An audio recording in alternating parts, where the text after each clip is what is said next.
ఎన్నికల్లో సంక్షేమ ప్రభుత్వాన్ని మళ్లీ ఆశీర్వదించాలని కురుపాం వైసీపీ ఎమ్మెల్యే అభ్యర్థి పాముల పుష్పశ్రీవాణి అన్నారు.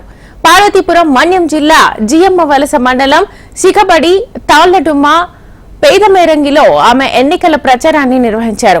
దేశంలో 99% హామీలు నెరవేర్చిన సీఎం ఒక్క జగనేనని అన్నారు. పార్టీలకు అతీతంగా అర్హులందరికీ సంక్షేమ పథకాలు అందించిన ఘనత వైసీపీ ప్రభుత్వానిదేనని చెప్పారు.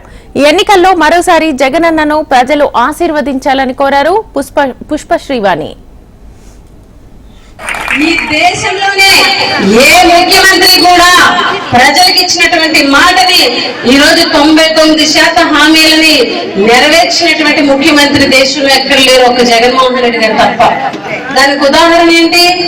జగన్మోహన్ రెడ్డి గారు మేనిఫెస్టోని వాలంటీర్ల ద్వారా నాయకుల ద్వారా మీ ఇంటికి పంపించి మీరే టిక్ పెట్టండి, మీరే మార్కులు వేయండి, నేను ఈ హామీలు ఇచ్చాను నెరవేర్చానా లేదా అన్నది మీరే చెప్పండి, అమ్మా మార్కులు వేయండి అని జగనన్న మీ దగ్గర పంపించారా లేదా? మీరు మార్కులు వేసారా? ఎన్ని మార్కులు వేశారు? 10కి 10 మార్కులు వేశారు కదా జగనన్నకి. 10కి 10 మార్కులు వేసి మేనిఫెస్టో చేశారా లేదా టిక్ పెట్టి. అంటే అసలు మేనిఫెస్టోని ఇంటింటికి పంపించడం ఏంటి? గతంలో ఏ రోజైనా చూసారా?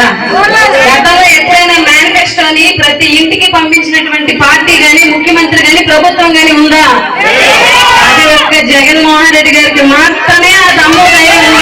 జగన్మోహన్ రెడ్డి గారి విధానం ఒకటే, ప్రజలకి ఏది చెప్తామో అది ఖచ్చితంగా చేయాల్సిందే, ఏది చేస్తామో అదే చెప్పాలి, ఏది చెప్తామో అది చెయ్యాలనే విధంగా ఆయన సిద్ధాంతం. ప్రజలకు హామీ ఇచ్చామంటే అది ఖచ్చితంగా కష్టమైన నష్టమైన ఎటువంటి ఉపద్రవం వచ్చినా మాట తప్పకూడదు, మరమ తిప్పకూడదు అన్నదే ఈ సందర్భంగా తెలియజేస్తున్నా. ఈరోజు జగన్మోహన్ రెడ్డి